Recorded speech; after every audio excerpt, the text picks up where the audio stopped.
Et donc la première chose, je voulais savoir ce qu'évoquaient les vacances pour vous. Les vacances, elles étaient encore plus longues que les vôtres. Parce que nous, théoriquement, elles n'étaient pas plus longues, mais dans les campagnes, c'était bien moins surveillé à mon époque, et les instituteurs le savaient. Donc on rentrait rarement à l'école en septembre. Parce qu'il y avait les pommes de terre à ramasser, les betteraves à ramasser, il y avait trop de choses à faire. On rentrait en gros fin octobre, quelquefois. Ah ouais, mais du coup, c'était pas vraiment des vacances si vous travailliez. Ah ben, c'était du travail. Oui. Ah oui, oui, c'est parce qu'il fallait travailler à la maison. Donc, du moment que tout allait commencer à diminuer, là, on commençait sérieusement l'école. Moi, les vacances, vous savez, je les ai connues fort tard. Parce que à la campagne, on ne partait pas en vacances. D'abord, on n'avait pas le temps. Parce que, sortis de l'école pendant l'été, nous étions occupés à la ferme. Il fallait faire les foins, les moissons et tout le reste. Oui. Alors, si on s'amusait, on avait le droit de s'amuser entre enfants, on jouait entre filles, entre garçons, c'était pas le bagne. Hein. Pour moi, ça n'a jamais été le bagne, c'était tout le monde pareil, on était très heureux. On chantait, on riait, on jouait comme vous avez pu le faire. Mais partir en vacances, il n'y avait pas de voiture à l'époque. Hein. Ouais. On faisait beaucoup de vélo, certes, par contre. Ah là! Je ne parle pas de l'hiver, mais l'été, où déjà, il fallait aller garder les vaches. Bon, alors, en gardant les vaches, je tricotais. Moi, j'ai toujours tricoté dans ma vie, et j'ai commencé très jeune. Quel âge? À tricoter, Oui. à 9-10 ans. J'ai fait mon premier pull pour rentrer en pension. Alors, vous voyez, mais en pension, on ne rentrait qu'à 12 ans à l'époque. On entrait en 6e à 12 ans, pas à 11 comme maintenant. Mais ça suffisait finalement. Eh bien, garder les vaches. Alors des fois je lisais parce que j'adorais lire, mais on était occupés. Bon, alors pendant l'été, il fallait on allait couper l'herbe avec les vaches et la machine derrière. Eh bien, il fallait se lever à 4 h du matin. Et puis, le temps passait, puis après il fallait s'occuper du foin, faire les chars, dont j'ai un souvenir épouvantable, parce que ça piquait les jambes, et qu'à l'époque, on n'avait pas de pantalon, les filles. Les filles, j'ai eu le premier pantalon vers 15 ans, c'est vous dire. Et oui.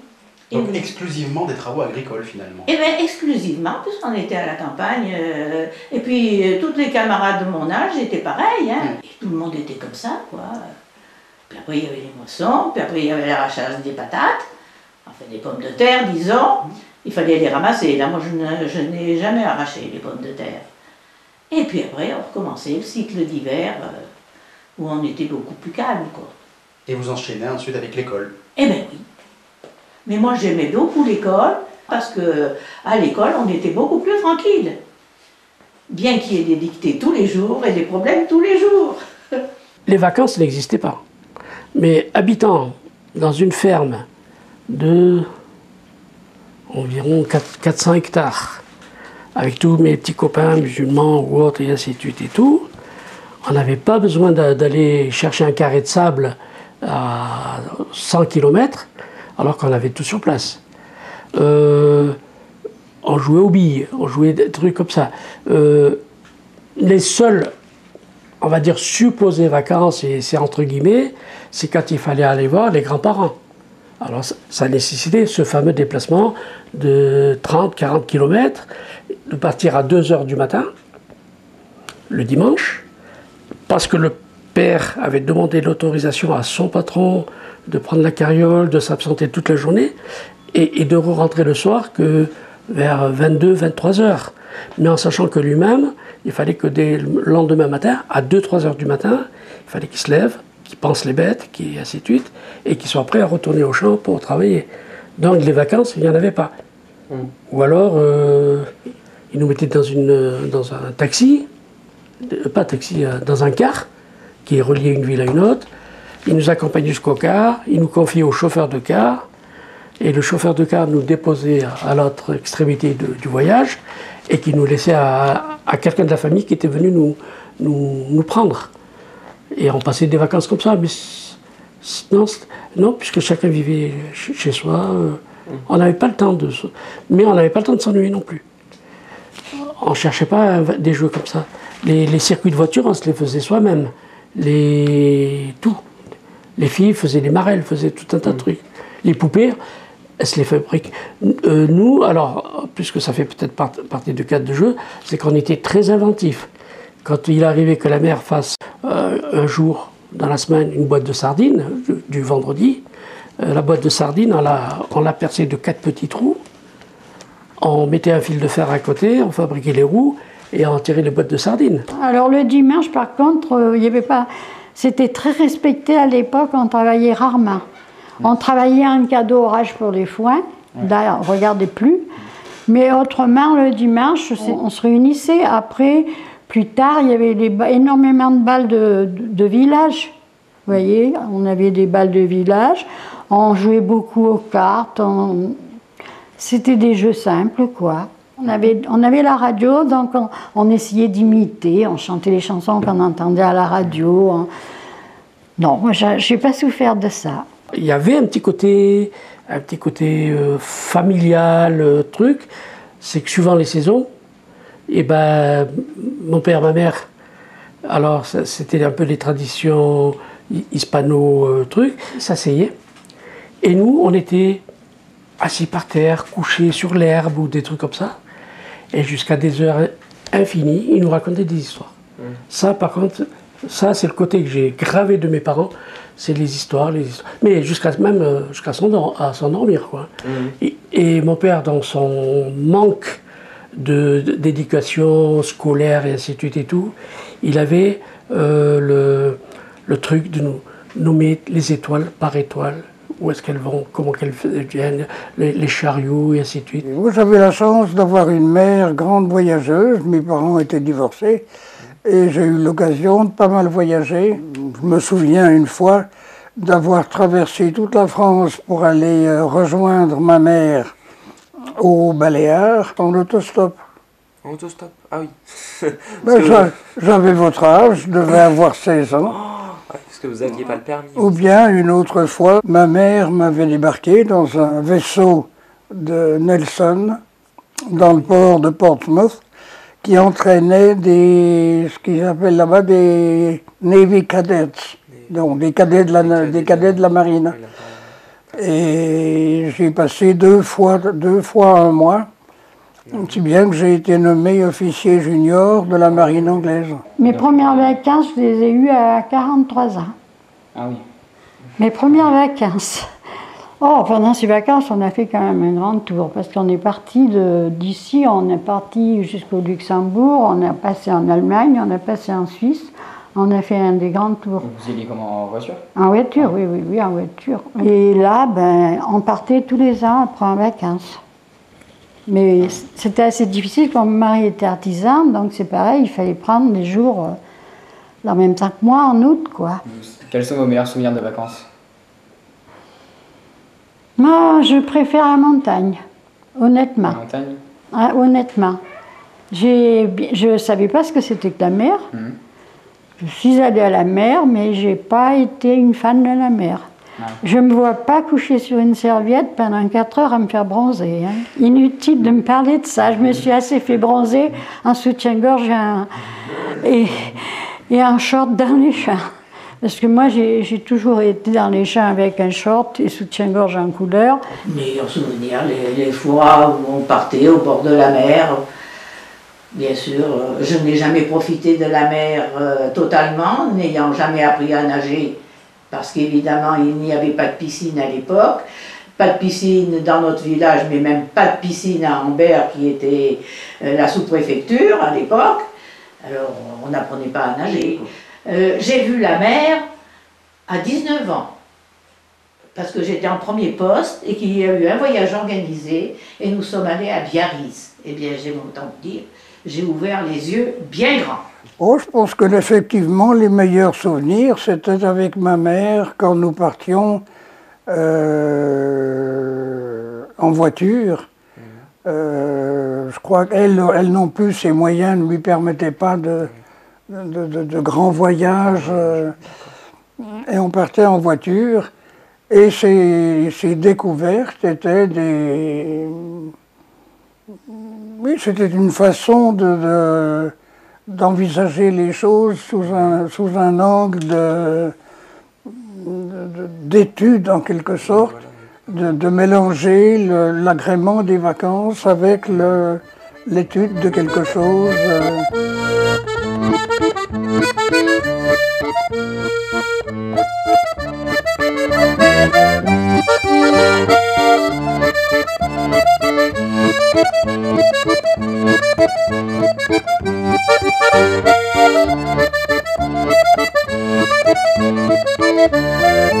Comment vous avez commencé À cuisiner?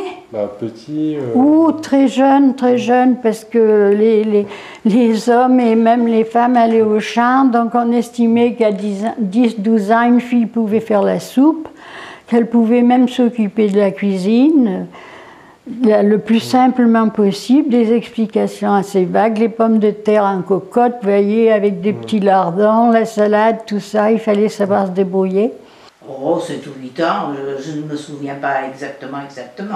Disons que je faisais le marmiton avec ma mère, parce qu'elle ne nous laissait pas faire grand-chose, mais enfin, le marmiton, je vous dis.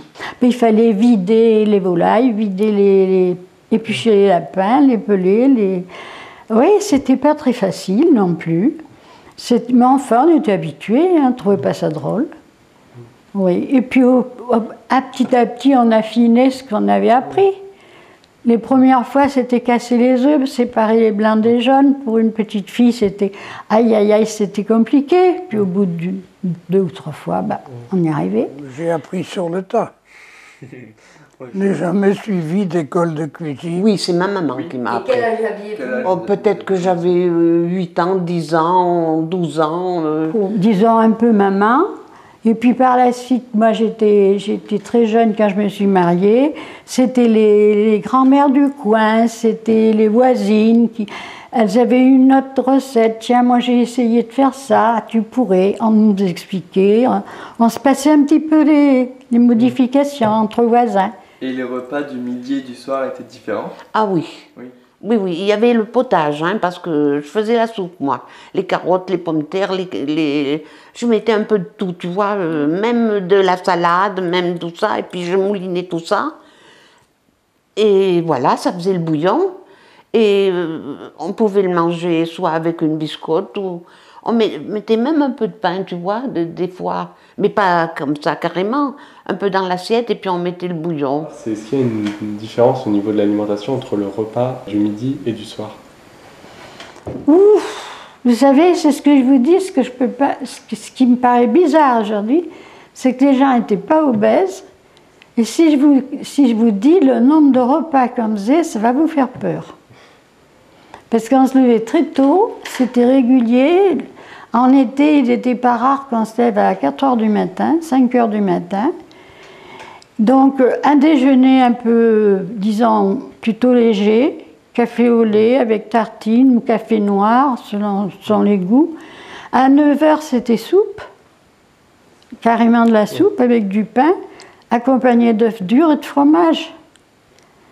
Et puis midi, c'était pas midi, c'était souvent 1 h, 13 h, 13 h 30.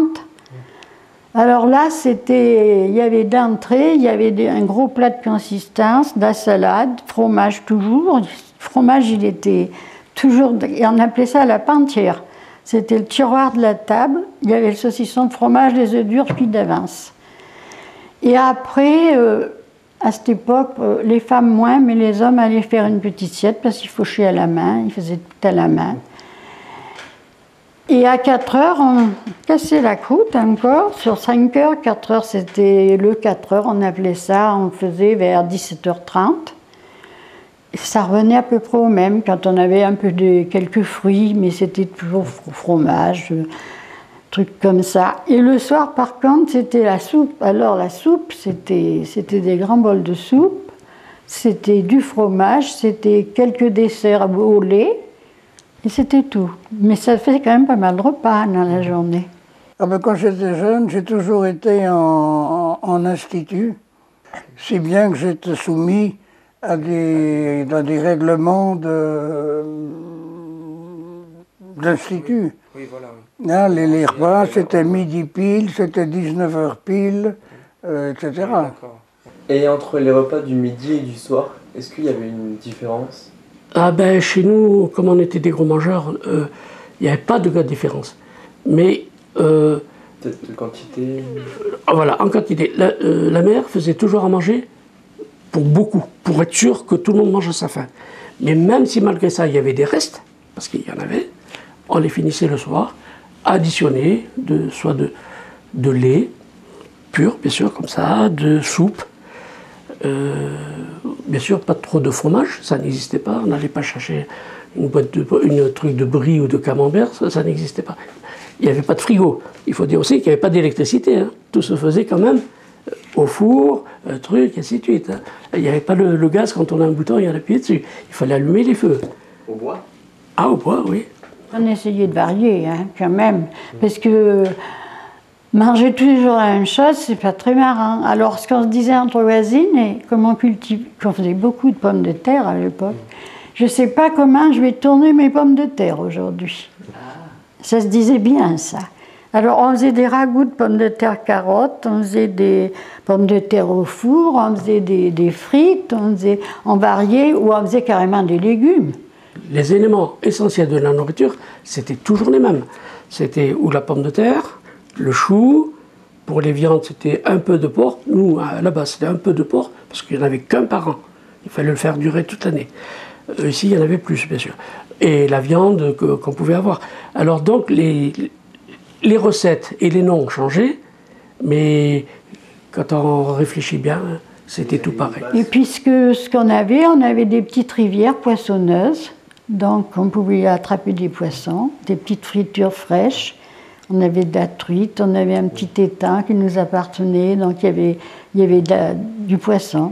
Et il y avait un jour particulier où vous mangiez du poisson? Ah si, le vendredi, qu'est-ce que vous croyez? C'était fatal, on ne devait pas manger absolument pas de viande autre que le vendredi, c'était du poisson ou des œufs. Les œufs, alors l'omelette à tout ce que vous voudrez, aux pommes de terre, aux champignons, n'importe quoi. Mais le vendredi, non, on ne mangeait pas de viande, hein. C'était sacré. Et quand il y avait une fête, qu'est-ce que vous faisiez comme plat de fête? Eh bien, on avait des dindes, on avait des poules, on avait des canards. Et je faisais cuire la dinde, par exemple, voilà. Et on mangeait la dinde avec des pâtes ou peut-être des pommes de terre ou peut-être des haricots. Et puis un dessert, et puis voilà. Et un café, si vous voulez. Et est-ce qu'il y a un jour de la semaine où le repas était différent? Oh ben c'est le dimanche. Nous, c'était le dimanche. Oh, il y avait un peu le samedi aussi. Il y avait un peu le samedi. Parce que les enfants, ils n'avaient pas école, ou ils revenaient pour manger. Et le vendredi, on mangeait du poisson. Ça. Et pourquoi? Et toujours, parce que le vendredi, normalement, on mange du poisson. Et nous, on aimait bien le poisson. Et justement, avec votre famille ou vos amis, est-ce qu'il y a un plat favori que vous aimiez partager L'été, c'était beaucoup les salades. Des salades de toutes sortes, accompagnées de jambon, accompagnées de saucissons, accompagnées... Et les hivers, c'était des plats beaucoup plus... qui tiennent au corps, qui sont chauds, par exemple le pot-au-feu, la soupe de pot-au-feu. Oui, c'était comme ça. Ah, moi, j'adorais le civet de lapin. Le civet de lapin? Oui, parce qu'il faut vous dire qu'à la maison, on avait le feu au bois. Et alors, ça mijotait sur le coin de la cuisinière, et c'était meilleur que maintenant sur le gaz ou l'électricité. C'est pour ça aussi, j'aimais bien ça. Puis il y avait plein d'autres petites choses, quoi, mais enfin, j'aimais bien les pommes de terre râpées. On appelait ça chez nous la râpée. J'aimais bien ça, enfin. Et vous savez, tout ce qui est rattaché à l'enfance, c'est toujours meilleur. Quelle avait votre préférence? On aimait tout. Alors le plat que je voulais citer tout à l'heure et ainsi de suite, ça s'appelait les gazpacho. Chez nous, le gazpacho, c'était 3 ou 4 viandes différentes. Bien sûr, cuites à la grosse poêle de diamètre 50 ou 60. Et dedans, elle y mettait ce qu'on appelait du pain azim. C'était un pain très plat qu'il fallait casser en petits morceaux, où elle mettait de tout, de l'huile, d'olive, de l'oignon, des trucs comme ça et tout. Et ça, pareil, c'était fait pour remplir les estomacs, quoi. Il n'y avait pas toujours l'histoire de vouloir faire plaisir au palais, des trucs comme ça. Non, c'était qu'il fallait nourrir la famille.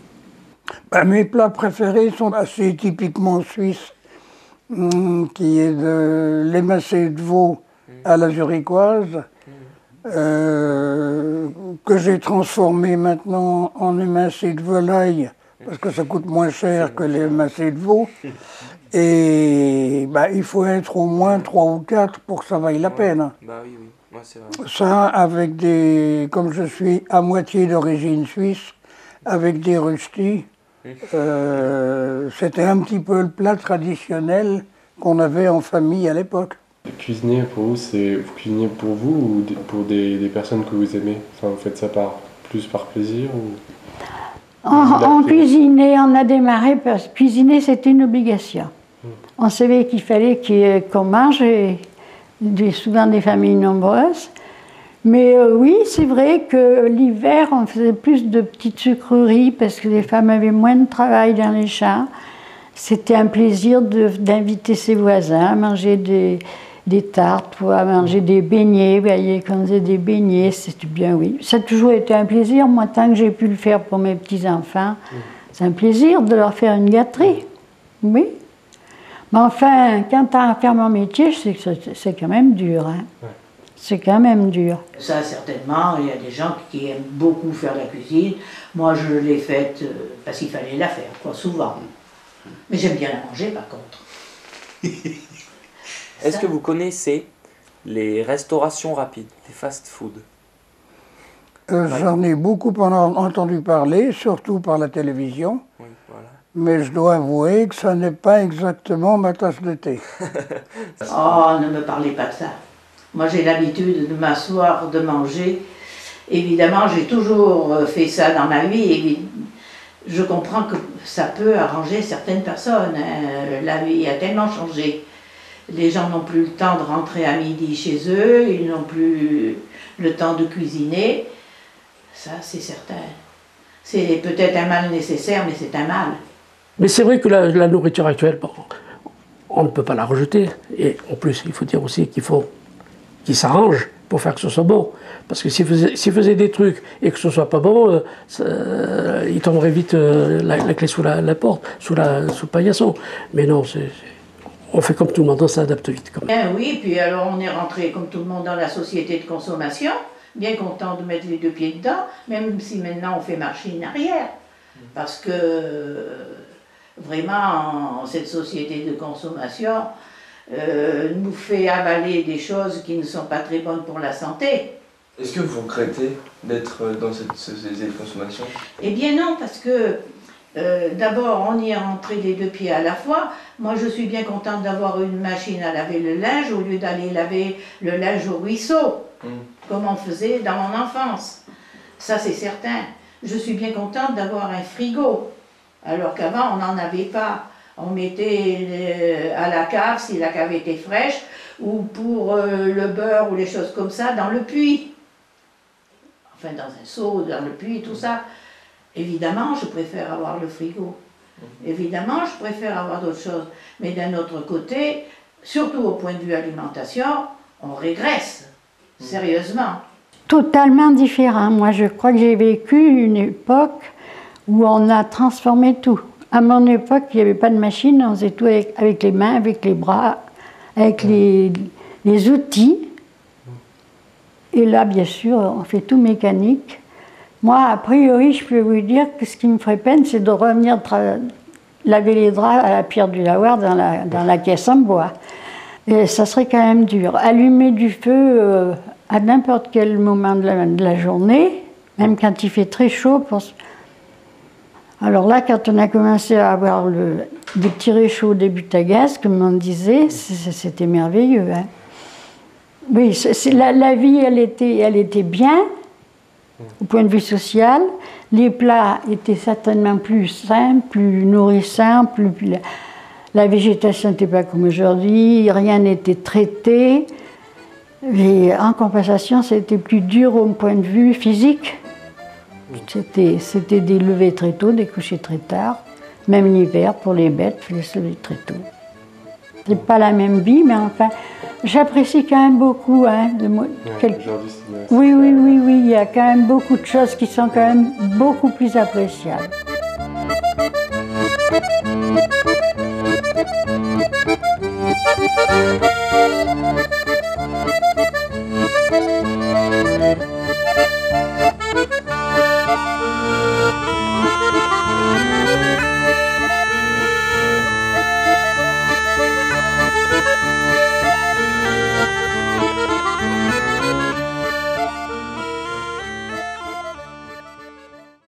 C'est la java bleue, la java la plus belle, celle qui ensorcelle et que l'on danse les yeux dans les yeux au rythme joyeux. Quand les cœurs, c'est un bonheur, c'est là.